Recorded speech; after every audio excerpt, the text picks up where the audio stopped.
Next, I'm supposed to introduce Will Ferrell. Oh, I'm sorry, Harold Green.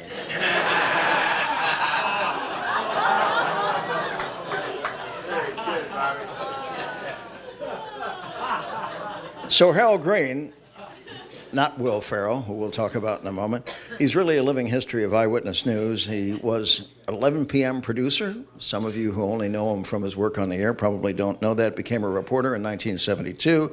Anchor for 20 years, starting in 1979, several tours of duty down in San Diego at KABC-TV.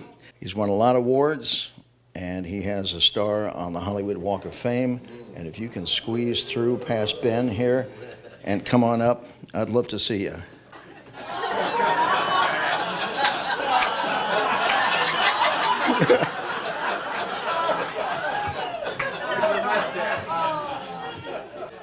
You know, I made his career, that guy on the other side. So let me ask you about this. Yes. When did you start to realize that he was imitating you, and did you guys ever meet? Oh, yes, we did. And I asked him, am I getting any residuals out of this? He said, what? oh, I don't know. Maybe the mustache, the red hair. No. You never went through San Diego in the early 70s? No. How about Los Angeles? Well, you had to go through LA. I didn't watch your channel. Okay, we'll leave it at that. But I can't live that down. Elementary school kids go, hey, there's Ron Burgundy. Little shits.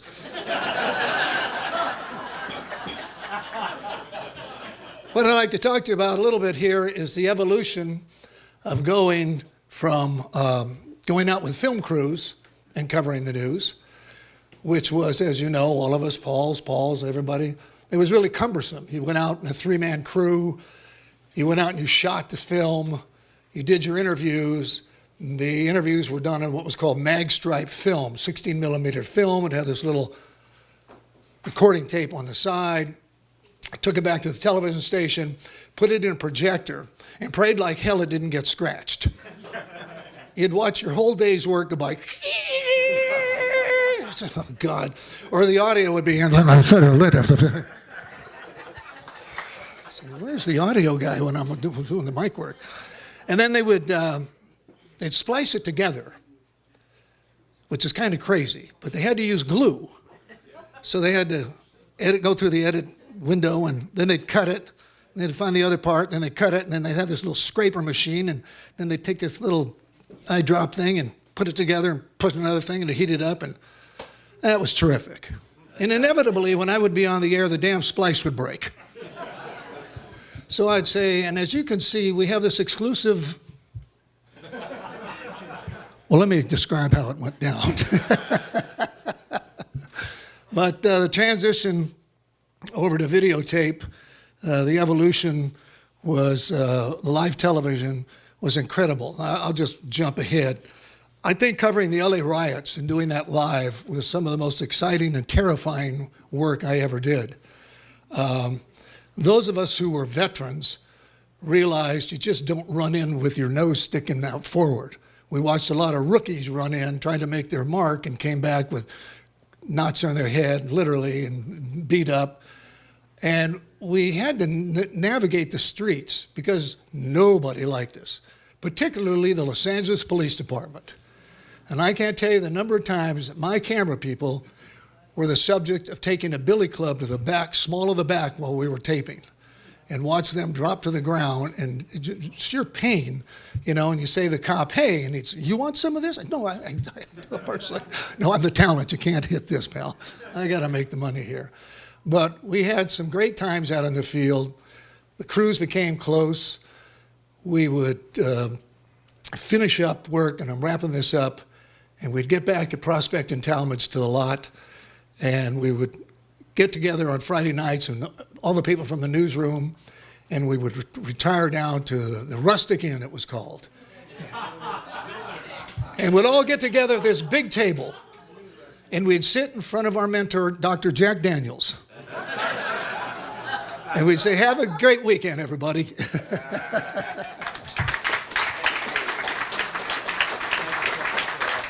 Now, I get to introduce a warm personal friend who I've known for a good number of years, and you're going to see his picture here. Terry was 16 years at KABC-TV, from director of news operations to executive producer, and as you know, news director. He became GM in 1988 for 5 years, and I believe I'm correct in saying, I think in the history of this town, you and Cheryl Fair are the only ones who've ever moved from news director to the GM's office. Am I correct? At KABC, yes. Yeah. Channel 2 has had so many news directors and GMs, I've lost count, so I think that's an accurate statement. But I don't think ever the same person, at least not that I remember. Bill Applegate had worked at 2 and then became GM, but he was not the news director. Not the news director, right. Terry kept Eyewitness News at #1 despite the fierce local challenge at the time from KNBC. And Terry, it's a giant pleasure to introduce you. Okay. Take it away. It's always been my privilege to follow outlandishly wild characters like John Severino and Dennis Swanson. And his name hasn't been mentioned yet. And the one thing about Eyewitness News that is not very often spoken about was the culture.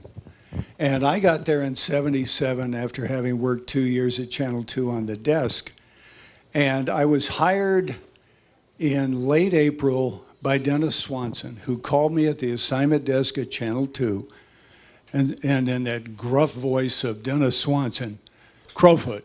I said, yeah, it's Terry Crowfoot. Dennis Swanson, you want to work at a real TV station? I said, yes, this isn't one. And I don't want to make it a slam on 2, but they have had so much change, so many changes of management, anchors, reporters, formats. I've lost count of how many people they have had running the TV station or the news department. And I was talking with Rick DeReyes yesterday, and since Dennis Swanson, Bill Fife, Dennis Swanson, me, briefly Roger Bell, and then Cheryl Fair, and now Rob Elmore. That's the sum total of news directors at KABC since probably the early 70s. That's phenomenal in a major market station like this, and a similar like number of general managers. But one thing that we never talk about is the culture that Swanson and Severino created to win. The ratings were very important, as they are at any TV station, but it's how you get there. You serve the community. You do the best spot news coverage that money can buy. And Sev talked about all of the outlandish characters. I mean, he didn't mention Russ Nichols taking a sledgehammer to TVs in his audition tape, or Johnny Mountain coming in from Knoxville, Tennessee, where he played a gay pilot. And it was, and we've had a cast of characters at the station, and I could stand here for 3 hours, but people's bladders aren't gonna last. So it's just that it was the culture. You had to serve the community. We were early on as the most ethnically diverse television station in the market. And guess what? The ratings just kept getting better and better and better. And I followed Severino, and we added Wheel of Fortune and Jeopardy. We put Regis and Kathy Lee on at 9 in the morning, replacing our morning show, and it went on to phenomenal ratings, very successful, Regis. And it was the culture. And I was sitting here listening to Al with all of these outlandish characters we had. I happened to be visiting WABC's station one night when the 5 o'clock news was ending, and Tom Snyder was upset with the floor manager, and he flipped him the bird. Well, the director just happened to take a full shot of the entire anchor team, and I've never seen a faster ad lib. This was Snyder doing the 5 o'clock news. Cut to Roger Grimsby, who ad-libbed the following line that I witnessed. He read off the prompter what the teases were for the next hour, and he says, as Tom Snyder just said, we're number one.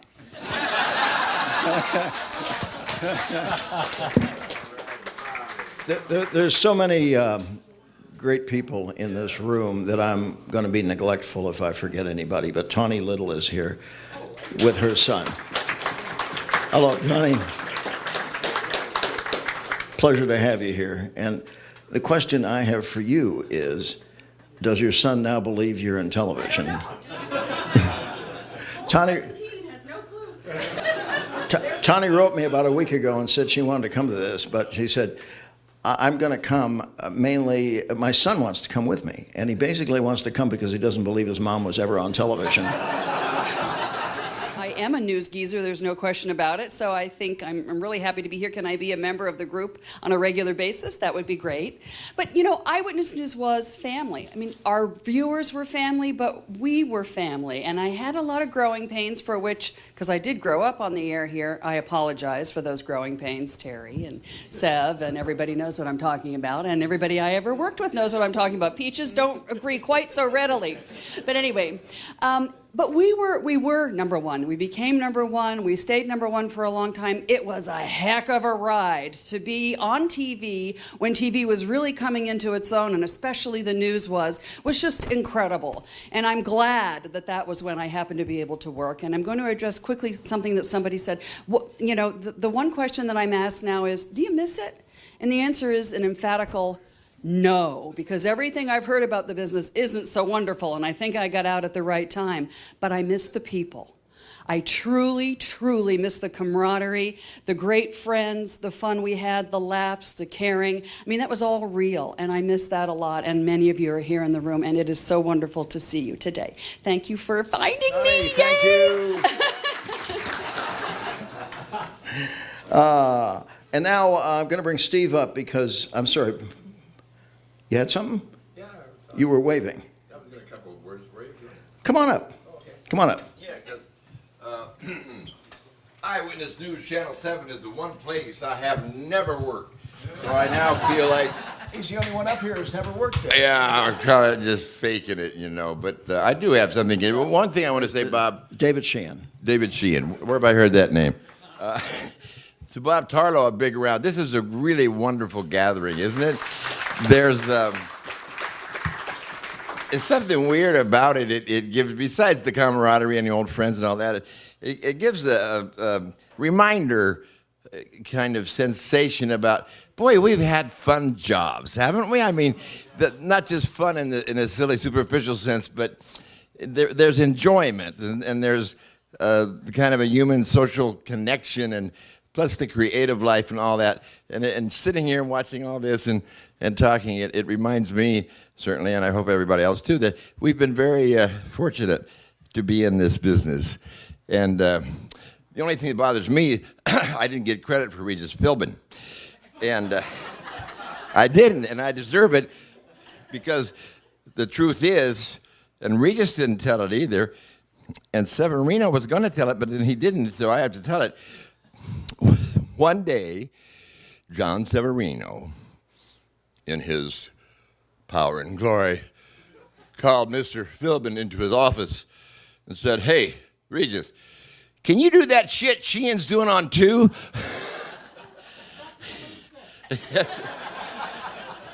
And that's how Regis got started. It was all because of me. Ha ha. I don't know.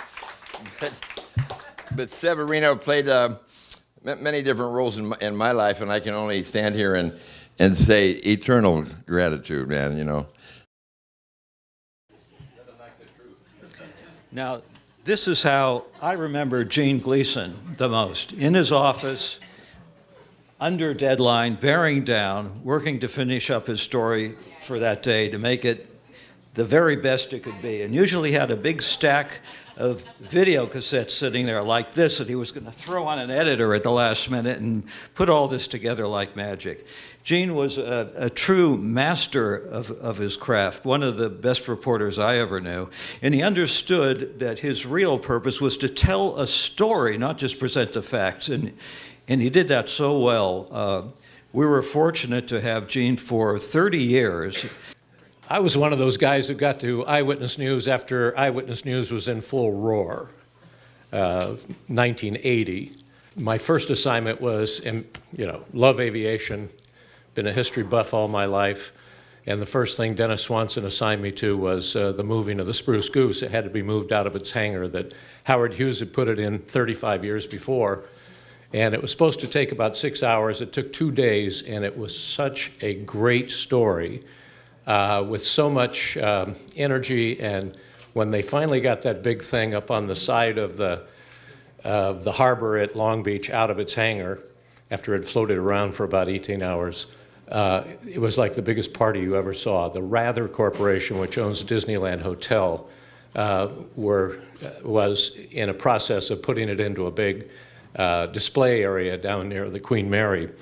And it was just a great moment. And I thought to myself, you know something? I think I'm going to like this place. I'm talking about Eyewitness News. And that feeling only grew within a couple of months.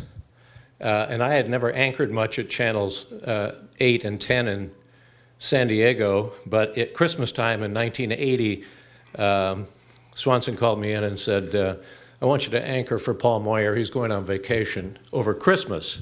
I thought to myself, man, I've really made it now. I'm in Los Angeles. I'm taking over from the great Paul Moyer. I can't believe this.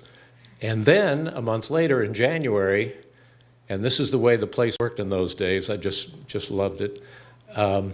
Swanson called me in and he said, what do you know about the space shuttle? I said, well, I've been reading everything I can about it. I think it's really interesting, and I think it's going to be a great story. And he said, I want you to take a crew anywhere you want to go. And I want you to do a 5-part series on what the space shuttle is all about. And then you're going to cover the launch, and you're going to cover the landing, and you're going to be the expert in Los Angeles on the space shuttle. Well, okay, boss, I'll do that. Absolutely. And we did. We went out and went to Houston, went to Cape Canaveral, went to the first launch, put the 5-part series together the week before the launch. And in April '81, it launched, and it was great. We covered lots of space shuttle activity in the next couple of years. I have to tell you about, we were talking about Sev a minute ago, and he talked about what he did in Europe. I don't know if you remember this, Sev, or not, but Mike Uhas and I and Elmer Dills went off on one of the great boondoggles of all time because I had covered the fall of the Berlin Wall through the luck and the acquiescence of Terry Crowfoot. And so we were there when it happened.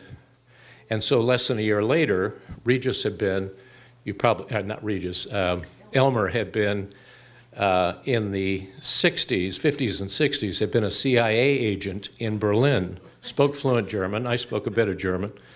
And so in 1990, 10 months after the wall fell, they called us in and said, we're thinking about sending you back to Europe, and we want you to kind of do a dual reporting trip, one camera, but you two reporters. Elmer will do, travel in Eastern Europe. Travel, where you stay, what's there to see now that the Berlin Wall and the rest of the Iron Curtain has fallen. And Gleason, you do the economics and the politics of it, the changes. I said, are you kidding? How long do you want us to go? Oh, go as long as you want.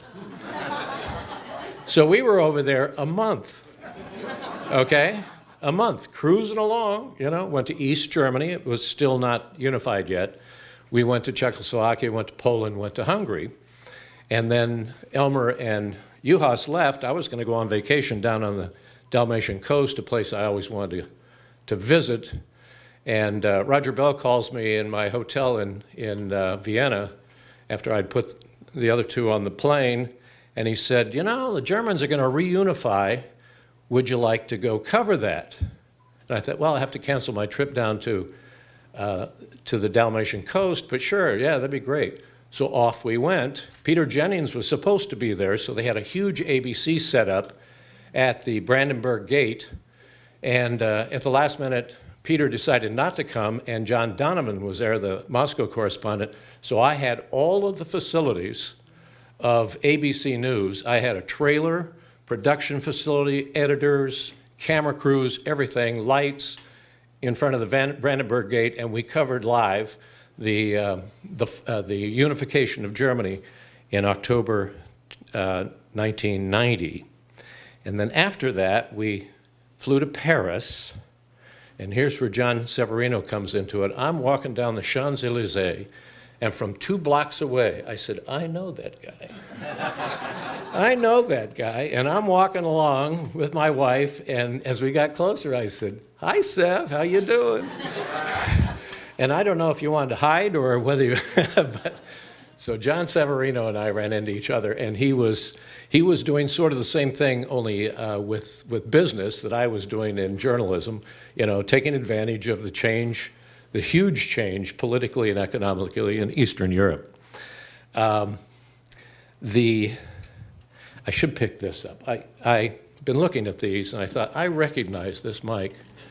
One of my shuttle stories live, out there with the Enterprise in the background, and I'm getting ready to go live, and then okay, you're live, and, okay.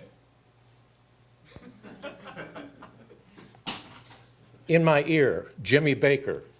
Anybody remember Jimmy Baker? We have no audio! There's no audio! We can't hear you! And I almost stopped and put it down and said, what the hell do you want me to do about it, Jimmy? Why are you yelling in my ear? Why don't you yell in somebody's ear that actually can do something about it? So this is probably the mic I was using at the time. You know, there were so many interesting times at Eyewitness News. It was a wonderful place to work. You know, I spent 30 years there, and you know, I look back on nothing but fondness, and fondness with half of the people, or 3/4 of the people in this room. Thank you very much.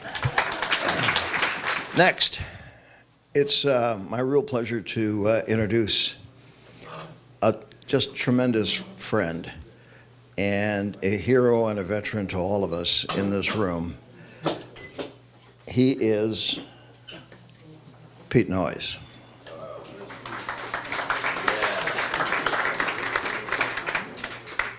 It would take me days to go through Pete's story, so I'll make it brief for you because you all know it.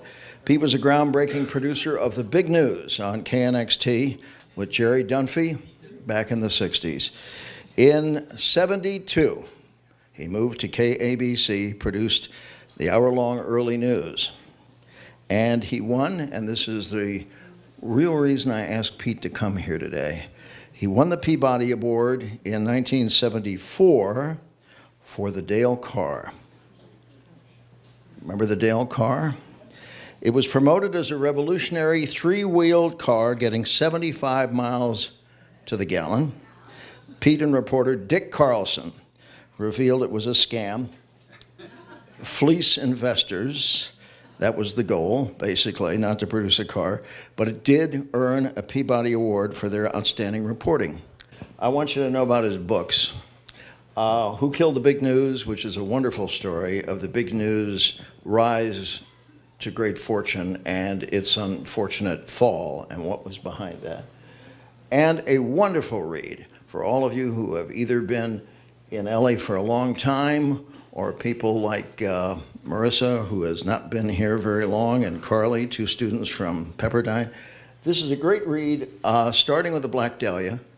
Basically every story, major crime story, that Pete was involved in over the years. I can highly recommend it. The Real LA Confidential, both of these are easily obtainable, either in paperback or in Kindle form on Amazon. I encourage you to read them. Pete, it's all yours. Thank you, Bob. I look back at that story about G. Elizabeth Carmichael. Her real name was Jerry Dean Michael, And when she put on this act, she was a federal prisoner who escaped. And you might want to know what a nice person she was, that one of the first things she did after Dick and I interviewed her, she put a contract on us. I guess the guy wasn't a very good shot, but anyway, I want to say this. 5 of the best years of my life were spent at KABC. You know, I was on the big news and on NBC, but the people there, I think back of all the fine people I knew, Rosalind Enright, Lucille Clark, all these people, they gave their heart and soul to that show and made it something. Everybody was so excited. I came from Channel 2 where everybody was looking to find out who had the knife out. At 7, the enthusiasm was wonderful, and Bill Fife let me do just about anything I wanted to do. And that wasn't the only story we did. We did the Howard Hughes burglary on Romaine, in which the thieves didn't realize that one of the things that could be stolen was their plans for the Glomar Explorer.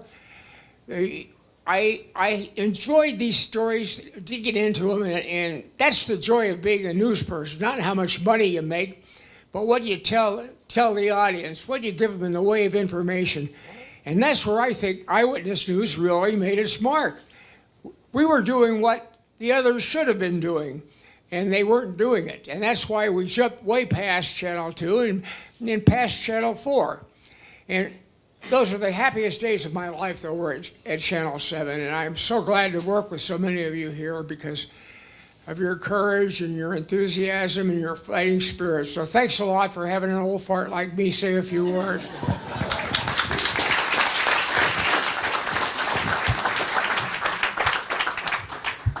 Right next to Pete. Big warm round of applause for Grace Noyes.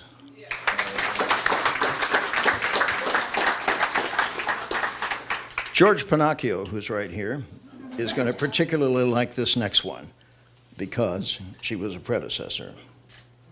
All right. I am, of course, going to talk to you about Rona Barrett. When I was 24 years old, I worked at KTTV, and one of my jobs was to read Rona's scripts before they went on the air. I won't share with a mixed crowd some of the lines she tried to put through, but even at 24, I knew the station probably wouldn't keep its license. So that was my experience. I've always loved Miss Rona ever since then.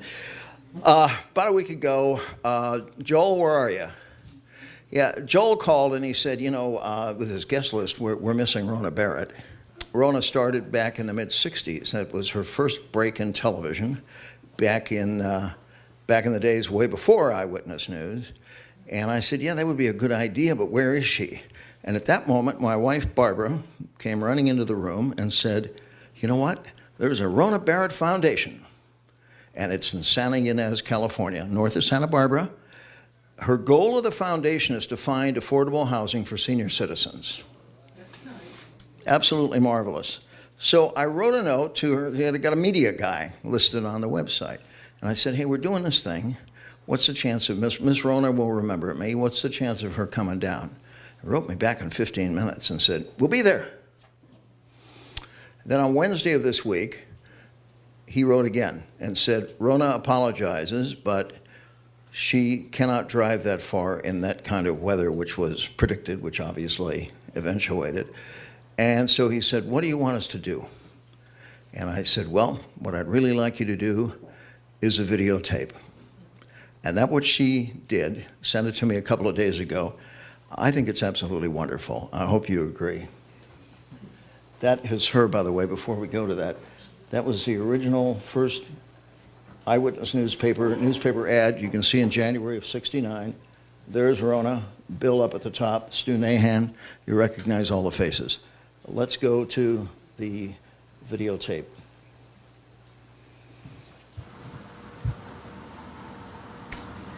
Hello, everyone. I'm sorry I can't be with you today, but there's a big rainstorm occurring here in Santa Barbara County, and we thought it was not wise to try to traverse these wonderful highways and come down today, but I do want to thank everyone, especially Baxter Ward. Yes, I know the great Baxter Ward is up in that magnificent heaven, and I hope he's looking down, because I'm going to tell you a little story. Several weeks after I was on the air for the very first time in my life on television, I broke a very big story that appeared in the Los Angeles Times. And so 3 nights later, Baxter was talking about something, and then he said, "It's time now for the Rona Barrett report."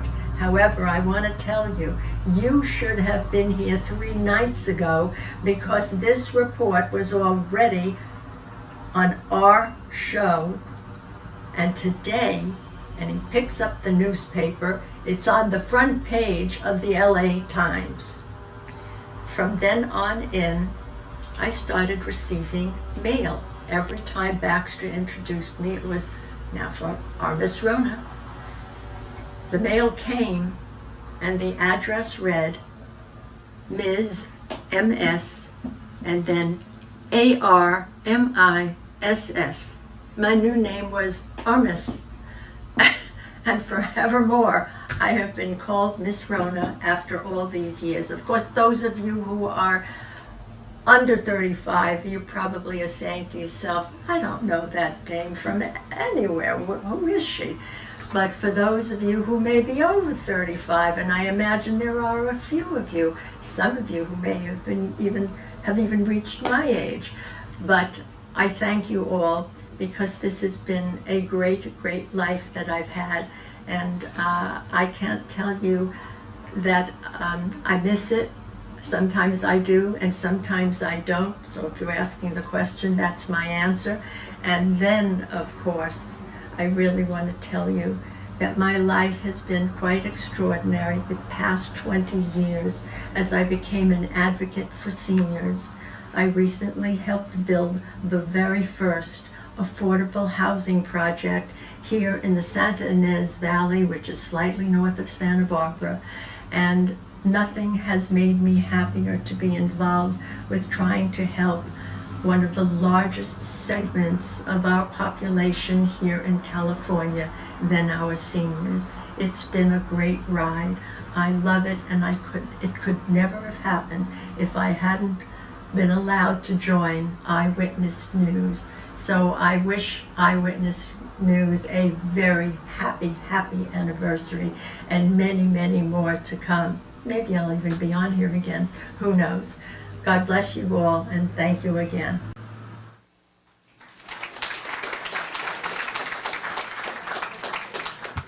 So, that takes us to this fella up here, who I've had the pleasure of knowing through the News Geezers. We never worked together. I admired his work on Channel 4 and on Channel 7. And he's famous, of course, for his Feeling Fine segment when he was at KABC. He's still very active and still feeling fine. And in 2017, I should tell you that Art comes to these gatherings quite often. And in 2017, he was away, missed one. And it was his 81st birthday. And he said, "Let me tell you what I was doing for my 81st birthday. I was climbing Mount Kilimanjaro." I said, "You got any pics?" I said, "Yeah, well, bring them along." Here's the trek. There's the top of Mount Kilimanjaro. Way up at the top, there they are. Isn't that great? There's the whole group of them. Let me get Art up here. Art? Hello, Art. Good to see you. Come on up. Back in 1974, it was Christine Lund who steered Art on the path to media stardom. And Art, why don't you start by picking it up and tell us how that happened? Well, I am the ultimate accidental newsman. And this brief story is meant to be a tribute to Christine for her vision and her commitment to women, and to John Severino for his commitment to public service. It's 1974, September. My office partner, Diane Settlage, comes in. I'm working full-time at County Hospital. She comes in and says, "Can you cover me for a couple of hours? I'm going to lunch with Christine Lund." I said, "Really? How do you know her?" She explains, and I said, "While you're with her, why don't you tell her to stop doing all that soft crap she does on the air and cover some important issues?" The next day, my phone rings. "Dr. Yulene, yes. This is Christine Lund. Diane tells me you think I'd do a lot of soft crap on the air. How about I come over and we meet and you tell me what I should be doing?" She came with Lucille Clark the next week. I strongly urged her to do a breast cancer series, breast self-exam. I offered to write a brochure that would help, that people could write in for. She said, "We love brochures." And I told her that they needed to demonstrate breast self-exam on the air. "We can't do that," she said. "It's dinner time. We can't show the naked breast." And I said, "Then I think you should go back to doing more of your soft crap." The next day she called me and she said, "My general manager, John Severino, says if you can find a woman who's willing to show her naked breast at dinner time, he'd love to do it."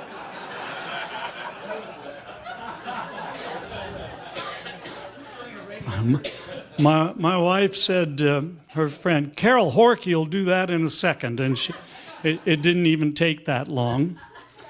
Several weeks later, this is November 1974, Christine goes on the air with this series. After a week of morning, noon, and night promotion, in which the essence of the message, thanks to that brilliant promoter over there, is do not watch Channel 7's Eyewitness News next week if you would be offended by the sight of a naked breast.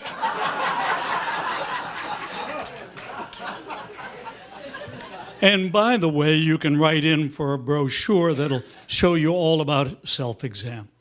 The series goes on the following week, and on Thursday of that week, I get a phone call from Lucille Clark, who says, "It's about 1 PM. We need you at the station immediately. There's a real problem, and the general manager wants to speak to you." You're a doctor. What's the first thing you think of? Oh, my God, I gave them some bad information. I said, "I'm in the clinic. I can't get there till 6. I arrive on Prospect Street at 6, and there are 5 people waiting at the gate for me. They usher me into Sev's office, and he sees me and turns red. No, purple. Purple. He looks at me and says, "You! How could you do this to me?" What did I do? He says, "I'll show you." And the whole entourage marches out of the executive bungalow, down that walkway a little bit, and he throws open the door to a storeroom, and there, floor to ceiling, are U.S. mail baskets with 100,000 brochures. Actually, not the brochures, envelopes requesting the brochures. And he looks at me and says, "What the hell do you expect me to do with all that?" I said, "I'd answer them." I got Ortho Pharmaceuticals to pay to print the next 100,000. John got the American Cancer Society to send in 200 volunteers, whom he put on a soundstage, and every day this promotional genius put them on the news saying, "We are rushing as hard as we can to answer your mail," and got another 20,000 brochures requested. But here's what really happened. What really happened is that 20 women we know of directly found their early breast cancers, at least 20 women in the few weeks that followed that series. And certainly hundreds more found their early breast cancers because of that series. So Christine and John, Sev, you saved a lot of lives with that public service, but The other thing that Sev did was transform the coverage of health and medicine on television. As a result of that series, I am convinced that was the thing that ended up with a doctor on every network and a doctor on every station. And I thank you for allowing me to be a part of that. Thank you. Steve is asking what inspired me to do that. I was an oncologist. I did cancer surgery at USC County on poor women who we were a hospital of last resort, and it was a tragedy that we saw patients coming to us in the late stages of disease for the lack of information, and of course in some cases for the lack of funding. And so I became committed, actually, while I was at SC, to a career in nurse education and patient education to empower people with information. But by putting this on the air, in the media, you dramatically scaled up the impact of what we did. And that work continues to this day, thanks to you and Christine. So thank you again. Thank you, Dr. Art Uleen. There's more ahead as the News Geezer salutes KABC's Eyewitness News at 50. In our third and final part, Heather McKenzie introduces Dave Bussey and Mary McCormick Bussey. Then we'll hear from Rick Duraeus and Jim Hattendorf, and Jim has some party video you'll want to see. Then back to Steve Skutsky to wrap things up with another funny special video. Please go to part 3 now, and thanks for continuing to watch.